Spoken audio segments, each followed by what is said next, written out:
قرآن مجید کی ایک آیہ کریمہ کا حصہ تلاوت کیا ہے جس میں اللہ تبارک و تعالی نے فرمایا اپنے حبیب مکرم صلی اللہ تعالی علیہ وآلہ وسلم کو، اے حبیب یہ فرما دیں کہ لوگوں، میں نے تم پر جو محنت کی ہے، تم دوزخ کے کنارے پہنچ گئے تھے اور دوزخ کے گڑھے میں گر چکے تھے، کچھ گرنے والے تھے، اور تمہیں دوزخ سے بچا کر جنت کی راہ پہ ڈال دیا ہے، اور کئیوں کو جنت تک پہنچا دیا ہے، اور کئیوں کو جنت میں داخل کر دیا ہے، تمہیں اندھیرے سے نکال لیا ہے، روشنی عطا کر دی ہے، تمہیں ذلت سے بچا لیا ہے، عظمت سے ہمکنار کر دیا ہے، عزت دے دی، تمہیں گمراہی سے نجات مل گئی ہے، ہدایت سے بہرہ یاب ہو گئے ہو۔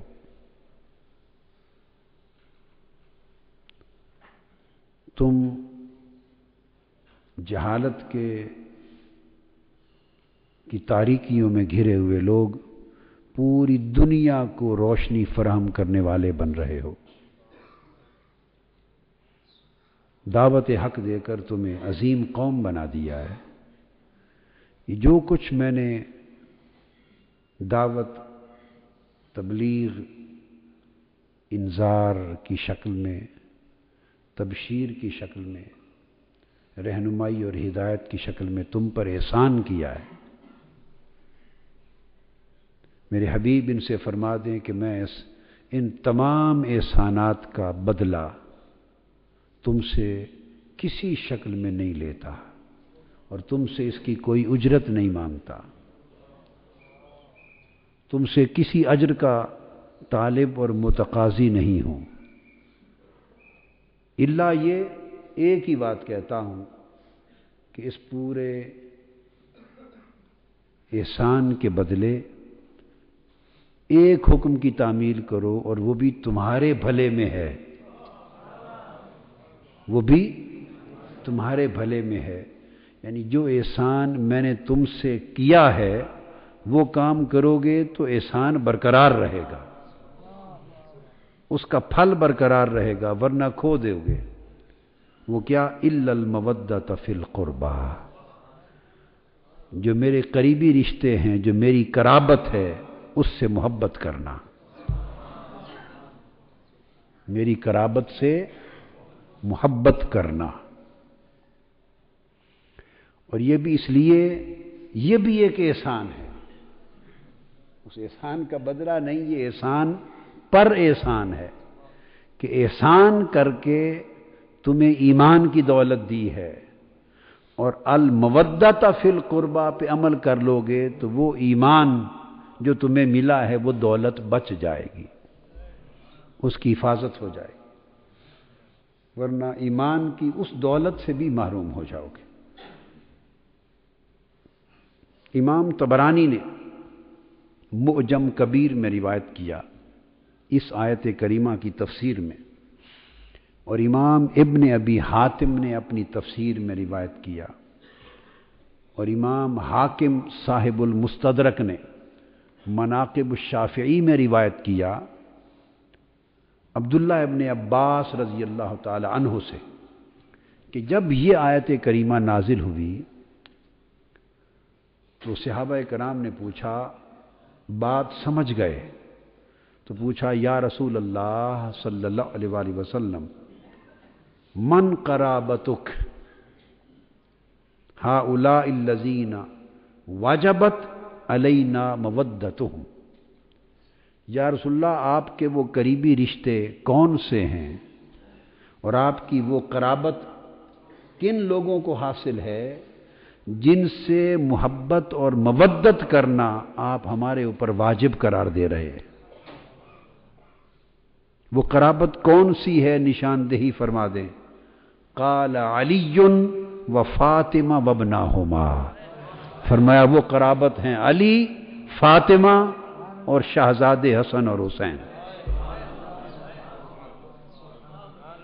فرمایا یہ قرابت ہے، ان سے محبت کرنا، مودت کرنا. یہ روایت میں نے بتایا امام طبرانی نے بھی اس کی تخریج کی، اور امام ہیثمی نے مجمع الزوائد میں بھی اس کی تخریج کی. اب یہ مودت آقا علیہ الصلوۃ والسلام کی قرابت کے ساتھ، یہ جو مودت ہے اور یہ محبت ہے، میں نے عرض کیا کہ اس کا حکم اس لیے نہیں دیا کہ وہ حضور علیہ السلام کے احسان کا امت صلہ لوٹائے، صلہ دے، اس احسان کا بدلہ دے، اس وجہ سے نہیں. چاہتے یہ تھے کہ جو احسان میں نے ان پر کیا اور جو محنت میں نے ان پر کی، اور اس محنت کے نتیجے میں یہ صاحب ایمان ہو گئے اور جنت والے بن گئے. اب فکر یہ تھا کہ ان کو ایک ایسا راستہ بتا دوں کہ اس احسان کے پھل کی حفاظت کر سکیں، اس ایمان کی حفاظت کر سکیں، اور جو جنت کی اہلیت اور استحقاق ان کو نصیب ہوا ہے اس کو برقرار رکھ سکیں. اس کی ایک مثال دیتا ہوں. حضرت ربیہ بن کعب رضی اللہ تعالیٰ عنہ ایک صحابی، صحیح مسلم میں حدیث آتی، وہ فرماتے ہیں کہ میں راتوں کو جاگ کر آقا علیہ الصلوۃ والسلام کی بارگاہ میں ذاتی خدمت انجام دیتا تھا، نوکری کرتا. جب آپ اٹھتے تو آپ کے لیے لوٹے میں پانی بھرتا، آپ کو وضو کراتا، آپ کے لیے مصلی بچھاتا، جو حاجت ہو کی آقا علیہ السلام کی وہ پوری کرتا. رات کو نجی خدمت اور نوکری کے لیے جاگتا تھا. صحیح مسلم میں آقا علیہ الصلوۃ والسلام، اور ہر رات یہ عمل تھا. ایک رات آقا علیہ الصلوۃ والسلام خوش ہو گئے، اور خوش جو ہوئے تو مجھے فرمایا اے ربیہ سل. جب خوش ہوئے تو فرمانے لگے ربیہ آج مانگ لے جو مانگنا ہے.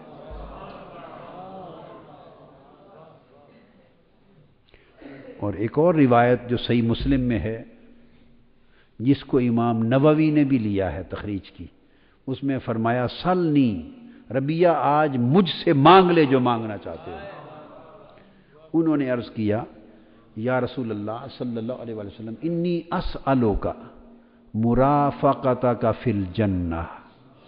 آقا میں آپ سے جنت میں آپ کی سنگت مانگتا ہوں. یعنی یہ جو نوکری یہاں نصیب ہے حضور، بس یہ نوکری جنت میں بھی میری قائم رہے. جو نجی خدمت میں رہتا ہوں اور خدمت انجام دیتا ہوں، جنت میں بھی یہی نوکری، یہی وظیفہ آقا قائم رکھیں. بس یہی مانگتا ہوں آپ سے. آپ نے فرمایا اوا غیر ذالک، یہ دے دوں گا، یہ نوکری مل گئی، اور بھی کچھ مانگنا ہے تو مانگ لے. عرض کیا ہوا ذاک یا رسول اللہ، آقا بس یہ کافی ہے. پھر فرمایا اوا غیر ذالک، اور بھی مانگ لے. عرض کیا ہوا ذاک یا رسول اللہ، آقا یہ کافی. سب کچھ خدا سے مانگ لیا، تجھ کو مانگ کر اٹھتے نہیں ہیں ہاتھ میرے اس دعا کے بعد. حضور جب جنت میں آپ کی نوکری مانگ لی تو اور کیا مانگوں، بس سب کچھ آ گیا.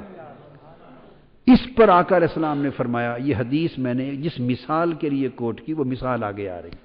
تو فرمایا ربیہ جنت تو دے دی، اب کیا کر، فَعِنِّي عَلَى نَفْسِكَ بِكَثْرَةِ السُّجُودِ. اب تو یہ جو نعمت دی ہے، تجھ پر احسان کیا ہے تیرے مانگنے پر، اس کو برقرار بھی رکھنا. اس کو، اور وہ کیا کہ میری مدد کرنا کثرت سے سجدے کر کے. کثرت سے سجدے کیا کر، یہ میری مدد ہوگی کہ میں نے جو تمہیں نعمت دی ہے تمہارے مانگنے پر، تاکہ اس نعمت کا استحقاق تمہارا برقرار رہے. تو ایک چیز دے دی جاتی ہے کسی محنت کے صلے میں، اور پھر ساتھ سامان کیا جاتا ہے کہ یہ برقرار بھی رہے نعمت، کہیں چھن نہ جائے۔ یہ وہ بات ہے اس آیت کریمہ میں کہ میری محنتوں کے صلے میں تمہیں ایمان مل گیا ہے، اب یہ فکر ہے مجھے کہ یہ برقرار بھی رہے، سلامت بھی رہے۔ برقرار اور سلامت کیسے رہے گا؟ اس کے طریقے ہیں، ان میں سے اعلیٰ طریقہ اس آیت کریمہ میں سجیسٹ کیا گیا ہے، اِلَّا الْمَوَدَّةَ فِي الْقُرْبَى۔ یہ جو تم پہ احسان کر کے، محنتیں کر کے، راتوں کو جاگ کر، رو کر، قدموں کو متورم کر کے، پتھروں سے چہرے زخمی کرا کر، اور 23 برس کی تگ و دو کے نتیجے میں تمہیں جس مقام پر لایا ہوں، اب اس مقام کو برقرار رکھنا، ایمان کی دولت کو برقرار رکھنا۔ وہ کیسے رہے گی؟ فرمایا اس کا گر بتا دیتا ہوں، میری قرابت سے محبت رکھنا، ایمان کبھی زائل نہیں ہونے پائے گا۔ میری قرابت سے محبت تمہارے ایمان کی حفاظت کرے گی، تمہارے ایمان کی حفاظت کرے گی۔ ایک بات یاد رکھیں، دو چیزیں ہیں، ایک ایمان اور ایک اسلام، یاد رکھیں، ایمان اور اسلام۔ اب آپ جب نماز جنازہ پڑھتے ہیں تو تھوڑا سا وہ سبق آپ کو یاد کراتا ہوں۔ نماز جنازہ میں آخر میں آپ یہ کہتے ہیں، آخری کلمات پڑھیے، اللہم من احییتہ منا فاحیہ علی الاسلام۔ اے باری تعالی، ہم میں سے تو جس کو زندہ رکھے تو اسلام پہ زندہ رکھ، یعنی زندہ اسلام پہ رہنا۔ ومن توفیتہ منا فتوفہ علی الایمان، اور جس کو موت دے تو موت ایمان پر دے۔ تو تلقین یہ کی گئی ہے کہ زندگی اسلام پر اچھی ہے، موت ایمان پر اچھی ہے۔ زندگی اسلام پر اچھی ہے اور موت ایمان پر اچھی ہے۔ تو سوچنے کی بات ہے، زندگی اگر اسلام پر ہوئی تو پھر موت ایمان پر کیوں مانگی؟ اس لیے کہ اسلام پر عمل کیا تو زندگی سنور گئی، زندگی سنور گئی، لیکن کچھ بعید نہیں کہ عمر کے آخر میں کوئی ایسی ٹھوکر کھا گیا کہ وہ ساری کمائی چلی گئی۔ اس پر پھر کہا کہ دعا کر کہ اسلام پر زندگی گزر گئی، مگر کام کی بات یہ ہے کہ جب موت آئے تو موت ایمان پر، موت ایمان پر آئے۔ تو اسلام عمل کو سنوارتا ہے، اسلام عمل کو سنوارتا ہے، ایمان آخرت کو سنوارتا ہے۔ ایمان اسلام زندگی سنوارتا ہے، ایمان آخرت کو سنوارتا ہے۔ آقا علیہ السلام نے اس ایمان کی حفاظت و سلامتی کا راز سکھایا کہ میری قرابت سے مودت اور محبت رکھو گے تو تمہارے اس ایمان کی حفاظت ہو جائے گی جس کا اجرت تم سے میں نے نہیں مانگی، جو میری محنتوں کے صلے میں اللہ نے تمہیں عطا کیا ہے۔ اب یہ جو میں نے تفسیر کی اس آیت کریمہ کی، اس کی تائید اب حدیث پاک سے بیان کرتا ہوں، اور وہ حدیث پاک صحیح مسلم میں بھی ہے۔ بولیے کس میں؟ جامع ترمذی میں بھی ہے، مسند امام احمد بن حنبل میں بھی ہے۔ یاد رکھ لیں، آپ نے جو حدیث اکثر سنی ہے اس کا مضمون تھوڑا سا اور ہے۔ وہ مسند امام احمد بن حنبل میں بھی ہے، وہ جو حدیث بیان کر رہا ہوں، اور وہ حدیث سیاہ ستہ میں نسائی میں بھی ہے، وہ حدیث دارمی میں بھی ہے، وہ حدیث صحیح ابن خزیمہ میں بھی ہے، وہ حدیث حاکم امام حاکم کی مستدرک میں بھی ہے، اور اس طرح وہ حدیث طبرانی میں بھی ہے، وہ حدیث مسند بزار میں بھی ہے، یعنی صحیح مسلم، جامع ترمذی، نسائی سمیت بہت ساری کتب حدیث میں بہت سارے صحابہ سے مروی اس حدیث کا مضمون آیا ہے۔ اس کی تائید میں کہ کس طرح حضور کی قرابت سے محبت و مودت ایمان کو بچاتی، یہ خاص نقطہ ہے۔ آقا علیہ السلام نے فرمایا، ابو سعید خدری رضی اللہ تعالی عنہ حدیث کے راوی، اور بھی صحابہ راوی ہیں، حضرت زید بن ارقم بھی راوی ہیں، اور بھی ہیں، وہ روایت کرتے ہیں کہ حضور صلی اللہ علیہ وسلم نے فرمایا، انی تارکن فیکم ما ان تمسکتم بہ لن تضلوا بعدی۔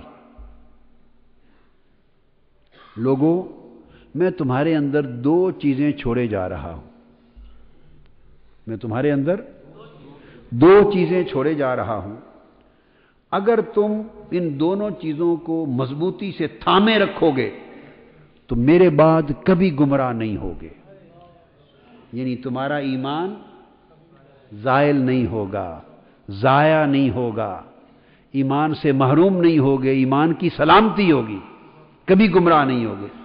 اور پھر فرمایا، احدہما اعظم من الآخر، اور وہ دونوں چیزیں ایسی ہیں کہ ان میں سے ہر ایک دوسری سے اعلیٰ ہے، دونوں ایسی ہیں کہ ایک اس سے اعظم عظیم ہے اور وہ اس سے عظیم ہے، دونوں ایک دوسرے سے عظیم ہیں، عام ہیں، کوئی ایک چھوڑے جانے کے لائق نہیں۔ فرمایا، کتاب اللہ حبل ممدود من السماء الى الارض، فرمایا واعتصموا بحبل اللہ جميعا، فرمایا پہلی چیز جو عظیم تر ہے وہ اللہ کی کتاب قرآن مجید ہے، اس رسی کو مضبوطی سے تھامے رکھنا، اللہ کی ہدایت کی رسی قرآن۔ اور فرمایا دوسری چیز، وَإِطْرَتِي اہل بیتی، دوسری میری آل اور میری اطرت و اہل بیت، میری آل اور اطرت و میری اطرت اور اہل بیت، فرمایا یہ دو چیزیں چھوڑے جا رہا۔ وَلَن يَفْتَرِقَا حَتَّى يَرِدَ عَلَيَّ الْحَوْض، قرآن اور میری اہل بیت یہ دونوں اس طرح ہمیشہ جڑے رہیں گے، اس طرح جڑے رہیں گے اور کبھی جدا نہ ہوں گے، قرآن میری اہل بیت سے جدا نہ ہوگا، اہل بیت قرآن سے جدا نہ ہوگی، اور یہ دونوں اس طرح جڑے ہوئے قیامت کے دن حوض کوثر پہ میرے پاس آئیں گے، قرآن اور اہل بیت۔ اور پھر فرمایا، فانظروا کیف تخلفونی فیہما، اب خیال کرنا کہ میرے بعد تم ان دونوں سے کیا معاملہ کرتے ہو، فرمایا دھیان کرنا کہ میرے بعد ان دونوں سے کیا معاملہ کرتے ہو، اگر ان دونوں کا یا دونوں میں سے کسی ایک کا دامن تمہارے ہاتھ سے چھوٹ گیا تو اللہ کی ہدایت سے محروم ہو جاؤ۔ میں تو آقا علیہ السلام نے فرمایا نا، انی ترکت فیکم امرین کتاب اللہ و سنتی، میں تم میں دو امر چھوڑے جا رہا ہوں، اللہ کی کتاب قرآن اور دوسری میری سنت، قرآن اور میری سنت۔ اور اس حدیث میں آقا علیہ السلام نے فرمایا دو چیزیں چھوڑے جا رہا ہوں، کتاب اللہ و اطرتی اہل بیت، قرآن اور میری اہل بیت اور میری اطرت، اور ان دو کو آقا علیہ السلام نے اس طرح جوڑ دیا۔ اب میں ان دونوں حدیثوں کے مضمون کو کبھی تطبیق کیا کرتا ہوں کہ آیا ان کو الگ الگ ہی سمجھا جائے یا ان کے مضمون کو ایک مضمون سمجھا جائے، کیونکہ ایک مقام پر فرمایا کہ تم میں دو چیزیں چھوڑے جا رہے ہیں، اور وہاں اہل بیت اور اطرت کا لفظ نام نہیں لیا، قرآن اور میری سنت۔ یہاں فرمایا دو چیزیں چھوڑے جا رہا ہوں، صلہ ایک ہی ہے، لن تضلوا، دونوں کا دامن تھامو گے تو گمراہ نہیں ہوگے، اور یہاں قرآن اور اطرت و اہل بیت، قرآن دونوں حدیثوں میں مضمون میں مشترک ہے، دونوں حدیثوں کے مضمون میں قرآن مشترک ہے۔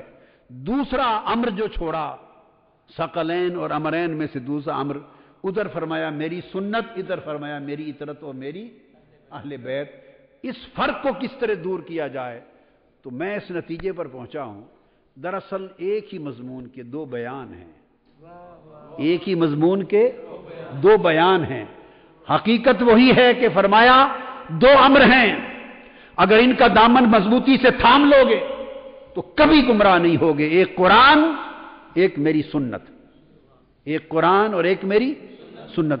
بیان تو یہ فرمایا کہ قرآن اور میری سنت یہ دو امر ہیں، ان تمسکتم بہما لن تضلوا، اگر ان دونوں کا دامن تھامے رکھو گے تو کبھی ایمان سے محروم نہیں ہوگے، گمراہ نہیں ہوگے۔ یہاں اطرتی و اہل بیت کیوں فرمایا؟ اس لیے فرمایا کہ قرآن تو قرآن ہے، اس پر تو کوئی دوسری رائے نہیں ہے، نہ دو قرآن ہے، نہ دو آیتوں کا فرق ہے، نہ دو سورتوں کا فرق ہے، نہ کہیں دو لفظوں کا فرق ہے، نہ دو حرفوں کا فرق ہے۔ قرآن پر تو اختلاف ہو نہیں سکتا، قرآن پر تو اختلاف۔ اب دوسرا امر ہے میری اطرت اور میری اہل بیت، اور ادھر فرمایا دوسرا امر ہے میری سنت، تو فرمایا اگر کہیں میری سنت پہ اختلاف ہو جائے، کوئی کہے یہ سنت ہے، کوئی کہے نہیں یہ سنت ہے، فرمایا قرآن پر تو اختلاف کی گنجائش نہیں، ایک کتاب ہے دوسری کتاب نہیں، اور اگر سنت پر اختلاف ہو تو اختلاف میں نہ الجھ جانا، جب میری سنت کا دامن تھامنے کا وقت آئے تو میری سنت یہ بیان ہے، اس سنت کا مضمون دیکھنا چاہو تو میری اہل بیت کو دیکھ لینا، میری اہل بیت ہی میری سنت ہے، میری سنت کا سب سے اعلیٰ نمونہ میری اہل بیت ہے، میری سنت و سیرت کا سب سے اکمل نمونہ میری اہل بیت ہے، میری سنت و سیرت میں سب سے اعلیٰ اسوہ میری اہل بیت ہے، میری سنت و سیرت کا سب سے چمکتا ہوا مہتاب و آفتاب میری اطرت و اہل بیت ہے۔ تو فرمایا قرآن بھی قرآن ہے، اور اگر سنت دیکھو تو اہل بیت کے آئینے میں دیکھو، اہل بیت کو دیکھو تو سنت مصطفیٰ ہے، سنت مصطفیٰ کو دیکھو تو اطرت مصطفیٰ ہے۔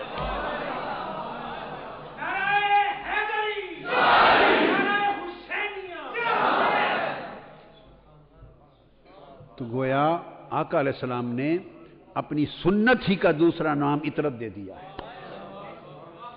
اپنی سنت ہی کا دوسرا عنوان اہل بیت دے دیا ہے۔ تو سنت عنوان ہو گیا، اطرت و اہل بیت اسی کا مضمون ہو گیا، اطرت و اہل بیت اسی کا مضمون ہو گیا، اس لیے کہ سنت پیروی کے لیے ہوتی ہے نا، سنت کس لیے ہوتی ہے؟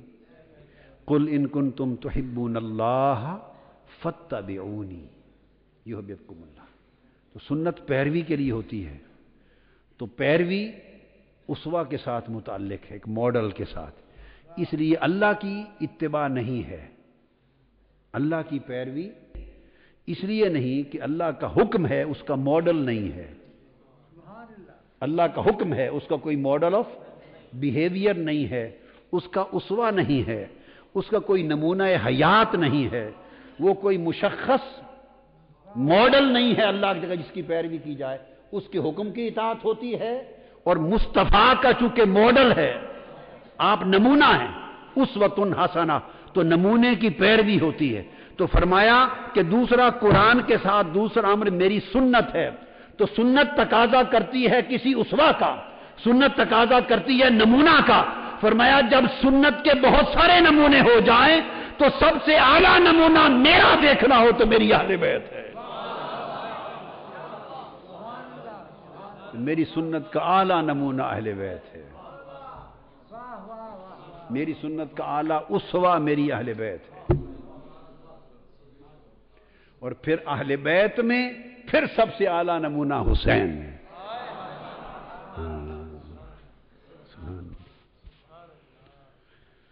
اللہ اکبر۔ اب دوسری حدیث جو صحیح مسلم میں ہے، جو حضرت زید بن ارقم سے مروی، اس میں آقا علیہ السلام نے جو لفظ استعمال کیا وہ فرمایا وَإِنِّي تَارِكٌ فِيكُمْ ثَقَلَيْنِ۔ پہلا مضمون جو میں نے بیان کیا وہ الفاظ جامع ترمذی کے تھے، جامع، اب یہی مضمون الفاظ صحیح مسلم کے، اور راوی حضرت زید بن ارقم، اس میں آقا علیہ السلام نے فرمایا انی تارکم فیکم ثقلین اولہما کتاب اللہ فیہ الہدی والنور فخذوا بکتاب اللہ واستمسکوا بہ، اور پھر فرمایا کہ پہلا امر کتاب ہے، اللہ کی کتاب قرآن، اس میں ہدایت بھی ہے، نور بھی ہے، اس کو تھام لو۔ اور دوسرا فرمایا وَأَهْلُ بَيْتِي، اور دوسرا امر میری اہل بیت ہے، اس کو تھام لو۔ اور اہل بیت کے لیے کیا فرمایا؟ فرمایا اذکرکم اللہ فی اہل بیتی، میری اہل بیت کے معاملے میں تمہیں اللہ یاد دلاتا ہوں، میری اہل بیت کے معاملے میں تمہیں اللہ کی طرف متوجہ کرتا ہوں۔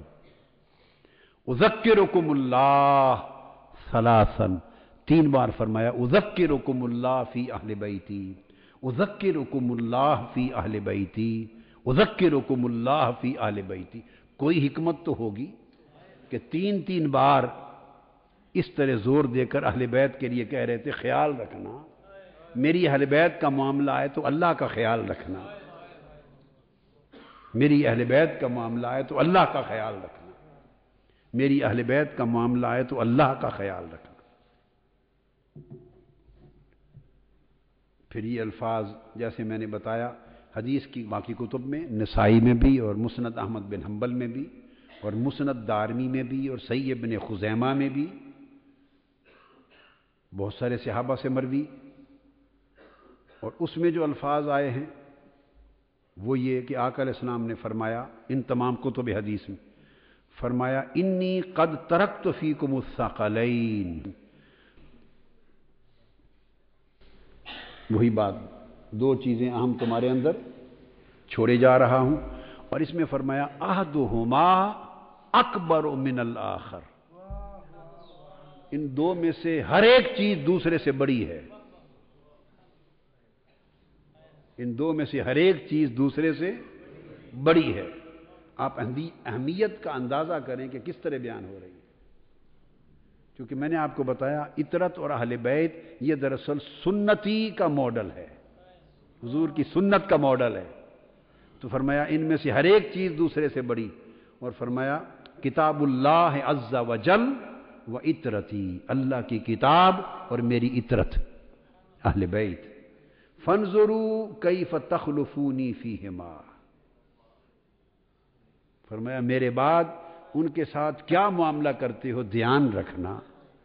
نگاہ تھی کسی امر پر، بار بار اس کی طرف متوجہ کرتے، فرمایا فإنہما لن یتفرقا حتی یرد علی الحوض، قرآن اور میری اطرت و اہل بیت یہ دونوں جیسے جڑواں رہیں گے، قیامت کے دن حوض کوثر پر بھی اکٹھے میرے پاس پیش ہوں گے۔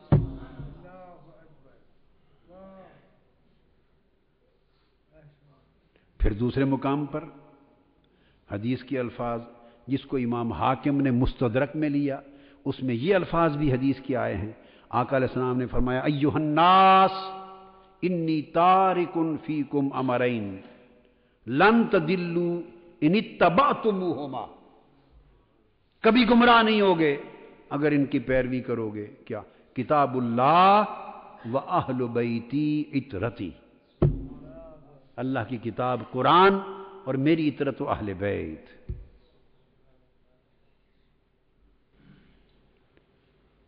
حضور صلی اللہ علیہ وآلہ وسلم نے اس کو اتنی کثرت کے ساتھ، اور اس کو پھر امام حاکم نے مختلف طرق سے اس حدیث کے مختلف الفاظ کے ساتھ روایت کر کے فرمایا انہو صحیح الاسناد، یہ حدیث صحیح الاسناد ہے، یہ الفاظ جو بتائے وہ شرط شیخین پر ہے، صحیح۔ تو آقا علیہ الصلوۃ والسلام نے یہ جو حدیث بیان کی، اس کو پھر بہت سارے صحابہ نے روایت کیا، یہی جس کو میں نے ابھی تک مختلف مضامین دیے، سوائے ان 2 صحابہ کے پھر حضرت جابر نے بھی اس کو روایت کیا، اسی حدیث کو، کتاب اللہ و اطرتی اہل بیتی کی حدیث کو۔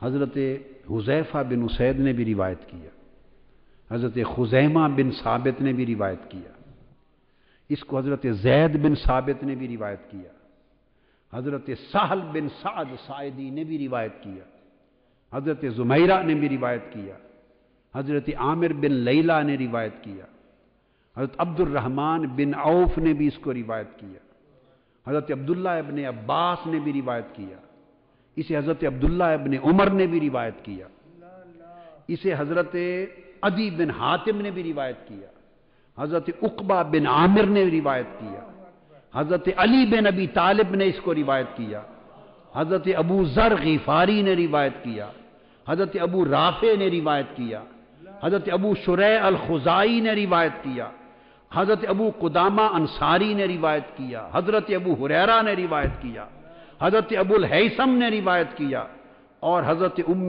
سلمہ نے روایت کیا، حضرت ام ہانی نے روایت کیا۔ اتنے صحابہ اور صحابیات نے اس مضمون کی حدیث کل صحاح ستہ اور درجنوں کتب حدیث میں روایت کی، مختلف اسانید اور طرق کے ساتھ یہ راوی۔ آقا علیہ الصلوۃ والسلام نے اس پر اتنی اہمیت اور جو توجہ طلب بات ہے، جو جس کا خاص اشارہ ہے، وہ حضور علیہ السلام نے اس کو اس طرح بھی بیان کیا، فرمایا انظروا کیف تخلفونی فیہما، اور پھر آگے فرمایا، ایک تو یہ کلمات بار بار آئے، اور پھر فرمایا وہ اوصیکم بعطرتی خیرا واذکرکم اللہ فی اہل بیتی، فرمایا میں اپنی اہل بیت کے معاملے میں تمہیں نصیحت کرتا ہوں کہ خدا کا خیال رکھنا، اور اپنی عطرت اور اہل بیت کے لیے تمہیں وصیت کرتا ہوں کہ ان کے ساتھ ہمیشہ خیر کا معاملہ کرنا۔ آقا علیہ السلام اوصیکم بعطرتی خیرا، میری عطرت، میری اہل بیت، میری ذریت کے ساتھ خیر کا معاملہ کرنا، ان سے ظلم نہ کرنا، بھلائی کا معاملہ کرنا، اور ان کے معاملے میں اللہ کا خیال کرنا۔ یہ آقا علیہ السلام کے خصوصی کلمات ہیں جو بار بار بطور نصیحت کے فرمائے۔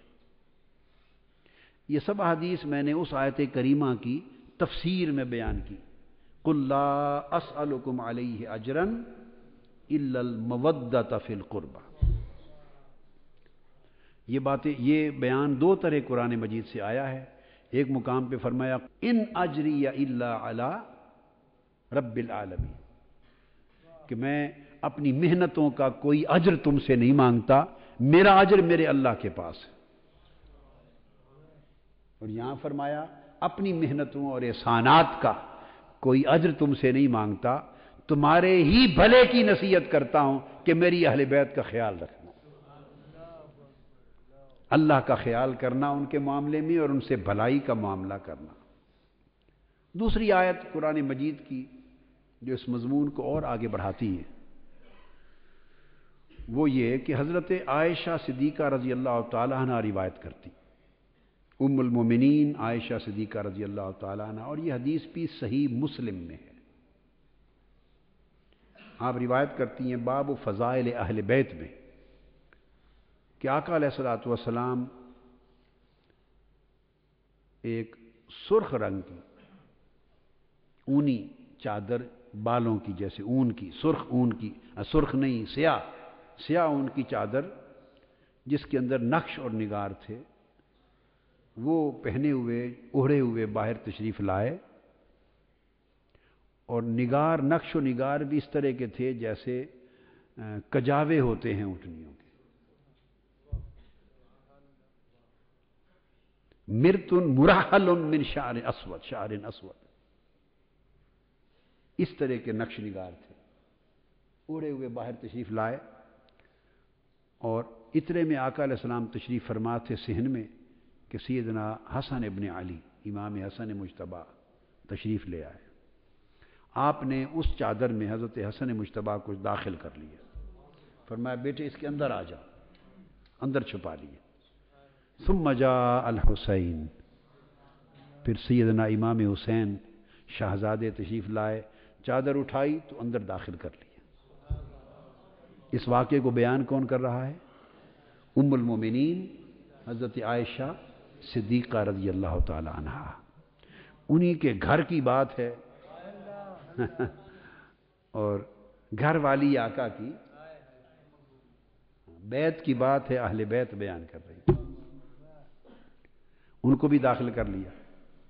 اس کے بعد ثم جاءت فاطمہ، پھر سیدہ کائنات فاطمۃ الزہرا رضی اللہ تعالیٰ عنہ تشریف لائیں، فادخلہا، ان کو بھی چادر اٹھا کے اندر داخل کر لیا۔ ثم جاء علی، پھر سیدنا علی المرتضیٰ آئے، چادر اٹھا کے ان کو بھی ساتھ داخل کر لیا۔ فادخلہ، جب ان چاروں کو اپنے ساتھ داخل کر چکے تو خود تو بیٹھے ہی تھے، کملی اوڑھے ہوئے، سیاہ رنگ کی کملی، نقش والی کملی اوڑھے خود تو بیٹھے ہی تھے، اپنے ساتھ ان چاروں کو داخل کر کے جب چاروں داخل ہو گئے تو آقا علیہ السلام نے قرآن مجید کی آیت پڑھی، فرمایا انما یرید اللہ لیذھب عنکم الرجس اہل البیت ویطہرکم تطہیرا، اور دوسری حدیث میں ان ساروں کو داخل کر کے فرمایا اللہم ہؤلاء اہل البیت، میری یہ اہل بیت ہے، اور فرمایا کہ اللہ کا ارادہ اے میری اہل بیت یہ ہے کہ ہر قسم کا رجس، ناپاکی، اس سے تمہیں کلیتاً پاک کر دیا جائے، طاہر و مطہر ویطہرکم تطہیرا، اور تمہیں وہ طہارت عطا کر دی جائے کہ طہارت بھی تمہارے پاک ہونے پہ فخر کرے، یطہرکم تطہیرا، کہ تمہیں وہ طہارت پہ طہارت عطا کر دی جائے کہ طہارت کا بھی حق ادا ہو جائے۔ تو آقا علیہ الصلوۃ والسلام نے ان کے ساتھ، اور پھر دوسری حدیث جو صحابہ کرام کی ایک پوری جماعت روایت کرتی ہے، ایک دو نہیں، جماعت صحابہ کی روایت کرتی ہے، انہوں نے اس روایت میں یہ ان کو داخل کر کے فرمایا اللہم ہؤلاء اہل بیتی، اے باری تعالیٰ یہ میری اہل بیت ہے۔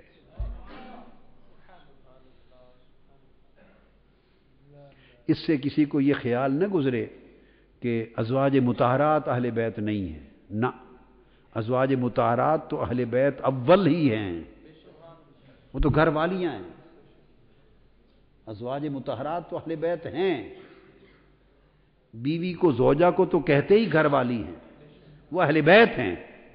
اور قرآن مجید میں جب یہ آیت کریمہ آئی تو بیان اور خطاب بھی ازواج مطہرات کے حوالے سے آ رہا تھا۔ جب یہ آیت کریمہ اتری یا نساء النبی لستن کاحد من النساء، خطاب بھی ازواج مطہرات کو ہو رہا تھا، وہ تو اہل بیت تھیں، کیونکہ ان کے بیان میں یہ آیت اتری۔ اب اس آیت میں کسی کو معلوم نہیں تھا کہ اور کون ہے، ان کو ازواج مطہرات کو اللہ نے اہل بیت مصطفیٰ بنایا تھا، اور علی، فاطمہ، حسن، حسین کو مصطفیٰ نے اہل بیت بنایا۔ ان کو آقا نے فرمایا ہؤلاء اہل بیتی، یہ میری اہل بیت۔ اور چادر میں لے کے جب آقا علیہ الصلوۃ والسلام ان چاروں کو لے کے بیٹھ کے یہ فرمایا تو 5 ہو گئے نا، اس حدیث سے نص سے 5 تن ثابت ہو گئے۔ بعض لوگوں کو اشتباہ ہوتا ہے، مغالطہ ہوتا ہے، وہ کہتے ہیں یہ جو 5 تن پاک کہتے ہیں، آپ کیا کہتے ہیں بھئی یہ معاذ اللہ ناجائز لفظ ہے اور کوئی ثبوت نہیں ہے، یہ ایسے ہی شیعہ حضرات کا گھڑا ہوا لفظ ہے اور سنی لوگوں نے اس کو ایسے ہی اپنا لیا ہے، یہ کوئی ثبوت نہیں کہتے ہیں کہ کئی لوگ۔ یہ کہنا جہالت ہے، یہ کہنا جہالت ہے، اس لیے کہ حضرت عائشہ صدیقہ رضی اللہ تعالی عنہا نے ہمیں بتایا ہے یہ 5 تن پاک۔ اب جو ام المومنین حضرت عائشہ صدیقہ کو مانتا ہے وہ 5 تن پاک کو ماننا پڑے گا، اور جو 5 تن پاک نہیں مانتا وہ بے وقوف بندہ ام المومنین عائشہ صدیقہ کو ہی نہیں مانتا رضی اللہ تعالی عنہ۔ یہ تو انہوں نے بتایا ہے 5 تن پاک، یہ ام المومنین حضرت عائشہ صدیقہ نے بتایا ہے یہ 5 تن پاک ہیں۔ کیسے؟ فرماتی ہیں میرے آنکھوں کے سامنے کا واقعہ ہے، تن مصطفیٰ تو تھا ہی کملی میں، جب 4 تن اس کملی میں اور داخل کر لیے اور 5 تن ہو گئے تو آقا نے فرمایا ہؤلاء اہل بیتی، اور قرآن کی آیت پڑھی یطہرکم تطہیرا، 5 تن کملی میں لے کر فرمایا یہ پاک کر دیے گئے، تو 5 تن پاک ہو گئے۔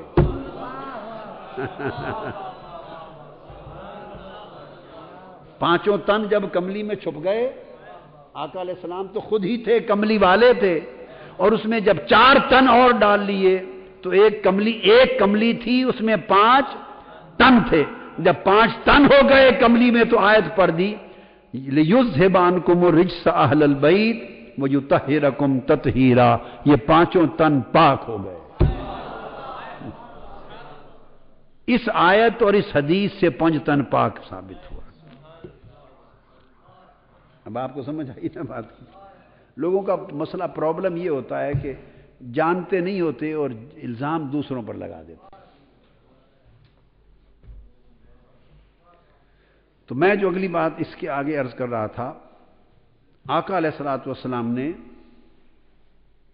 ارشاد فرمایا، اہل بیت اطرت کا ذکر کر کے پھر آقا علیہ السلام نے ایک چیز ارشاد فرمائی جس کو کتب حدیث میں روایت کیا گیا اور امام ترمذی نے روایت کیا امام ابو داؤد سے، اور یہ حدیث حسن ہے۔ حضور علیہ الصلوۃ والسلام نے فرمایا، ابھی تک آپ سمجھ گئے نا اہل بیت کی بات، مفہوم معنی سمجھ گئے؟ اللہم ہؤلاء اہل بیتی، باری تعالیٰ یہ میری اہل بیت ہیں، اور اللہ نے کہا یطہرکم تطہیرا، محبوب آپ نے ان کو اہل بیت بنایا ہے، میں ان کو پاک کرتا ہوں۔ اب حدیث پاک حضور علیہ السلام نے فرمایا، احبونی، لوگوں سنو، احبونی لحب اللہ واحبوا اہل بیتی لحبی۔ امام ترمذی نے جامع ترمذی میں اس کو روایت کیا، اور اس کو امام بہقی نے شعب الایمان میں بھی روایت کیا، اور اس کو امام حاکم نے مستدرک میں بھی روایت کیا۔ حضور علیہ السلام نے فرمایا، لوگوں مجھ سے محبت کیا کرو اللہ کی محبت کی خاطر۔ مطلب اگر اللہ سے محبت چاہتے ہو تو مجھ سے محبت کرو۔ اللہ کی محبت میری محبت کے سوا نہیں ہے۔ اللہ کی محبت میری محبت کا غیر نہیں ہے، اور اللہ کی محبت میری محبت کے سوا نہیں ہے۔ احبونی لحب اللہ، اللہ کی محبت چاہتے ہو تو مجھ سے محبت کیا کرو۔ اب اسی قاعدہ کو مقرر کر کے آگے فرمایا، وَحِبُّوا أَهْلَ بَيْتِي لِحُبِّي، اور اگر میری محبت چاہتے ہو تو میری اہل بیت سے محبت کیا کرو، کہ میری محبت اہل بیت کی محبت کے سوا نہیں ہے۔ اللہ کی محبت میری محبت کے بغیر نہیں ہے، اور میری محبت میری اہل بیت کی محبت کے بغیر نہیں ہے۔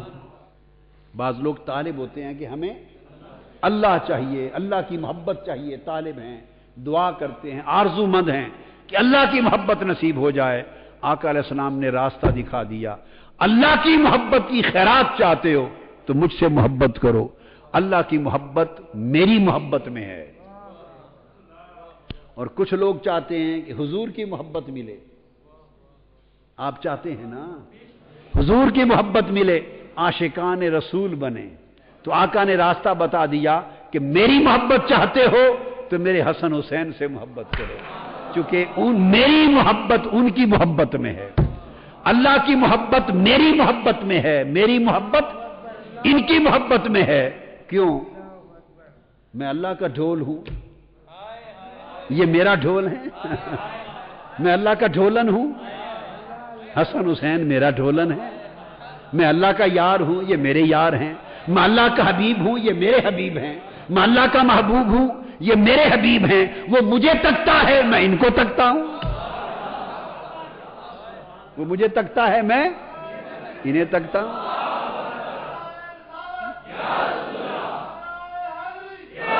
وہ مجھ سے پیار کرتا ہے میں ان سے پیار کرتا ہوں۔ سو جسے اللہ کی محبت چاہیے وہ اللہ کے محبوب سے محبت کرے، اور جسے میری محبت چاہیے وہ میرے محبوبوں سے محبت کرے۔ اب دوسری حدیث جسے حضرت عبد الرحمن بن ابی لیلہ انصاری رضی اللہ تعالیٰ عنہ نے روایت کیا، دوسری، اور امام بہقی نے شعب الایمان میں اس کو روایت کیا، اور امام دیلمی نے مسند میں بھی روایت تخریج کی۔ آقا علیہ السلام نے فرمایا، لا یؤمن، بڑی خاص حدیث ہے، آپ آج تک یہ سنی، آج تک، لا یؤمن احدکم حتی اکون احب الیہ من والدہ وولدہ والناس اجمعین۔ اور امام مسلم نے اپنی صحیح میں روایت ان لفظوں سے بھی کی کہ لا یؤمن عبد حتی اکون احب الیہ من اہلہ و مالہ والناس اجمعین. کوئی بندہ کوئی شخص مومن نہیں ہو سکتا جب تک مجھے سب سے بڑھ کر محبوب نہ کر لے. یہ تو سنا نا آقا علیہ السلام کا فرمان. آج ایک دوسری حدیث سنیے. آقا علیہ السلام نے فرمایا لا یؤمن عبد حتی اکون احب الیہ من نفسہ. تم میں سے کوئی شخص اس وقت تک مومن ایماندار صاحب ایمان نہیں ہو سکتا جب تک وہ مجھے اپنی جان سے بھی بڑھ کر محبوب نہ کر لے. اپنی جان سے بھی بڑھ کر محبوب نہ کر لے. وَتَكُونَ عِطْرَتِي أَحَبَّ إِلَيْهِ مِنْ عِطْرَتِهِ. اور کوئی مومن نہیں ہو سکتا جب تک وہ میری عطرت کو میری اولاد کو اپنی اولاد سے زیادہ محبوب نہ کر لے. وَيَكُونَ أَهْلِي أَحَبَّ إِلَيَّ مِنْ أَهْلِهِ. اور میری اہل و عیال میرے خاندان کو اپنے خاندان سے زیادہ محبوب نہ کر لے. وَتَكُونَ ذَاتِي أَحَبَّ إِلَيْهِ مِنْ ذَاتِهِ. اور میری ذات اپنی ذات سے بڑھ کر محبوب نہ کر لے. میری ذات اپنی ذات سے بڑھ کر محبوب کر لے. میری جان اپنے نفس سے زیادہ محبوب کر لے. میری اہل و عیال خاندان اپنے خاندان سے بڑھ کر محبوب کر لے. اور میری آل اور عطرت اپنی آل و عطرت سے محبوب نہ کر لے. جب تک یہ محبتیں اس درجے پر چار محبتیں نہ پہنچیں وہ مومن نہیں ہو سکتے. یہ پیمانہ ہے محبت اور معیار محبت قرار دیا. یعنی اپنی عطرت کو ہر شخص کی عطرت کے سامنے کہا. ساری عطرتوں کی محبت جب تک قربان نہ ہو میری عطرت پر. سب نسلوں اولادوں کی محبت جب تک قربان نہ ہو میری اولاد کی محبت پر. سب خاندانوں کی محبت جب تک قربان نہ ہو میرے خاندان کی محبت پر. اور سب ذاتوں کی محبت جب تک قربان نہ ہو میری ذات کی محبت پر وہ مومن نہیں ہو سکتا. پھر آقا علیہ الصلوۃ والسلام نے فرمایا ایک اور حدیث جس کو امام احمد بن حنبل نے روایت کیا. ایک اور حدیث جنہوں نے احمد بن حنبل نے روایت کیا مسند میں اور امام حاکم نے مستدرک میں روایت کیا اپنے صحیح میں اور شہادت دی. آقا علیہ الصلوۃ والسلام نے فرمایا قریش آپ کا جو خاندان ہے آپ کا جو ابھی خاندان کی بات ہوئی نا اپنے خاندان کو خطاب کیا اپنے خاندان کو خطاب کیا اور خاندان سے خطاب کرتے ہوئے فرمایا والذی نفسی بیدہ لا يدخل قلب رجل الایمان حتی یحبکم للہ ولرسولہ.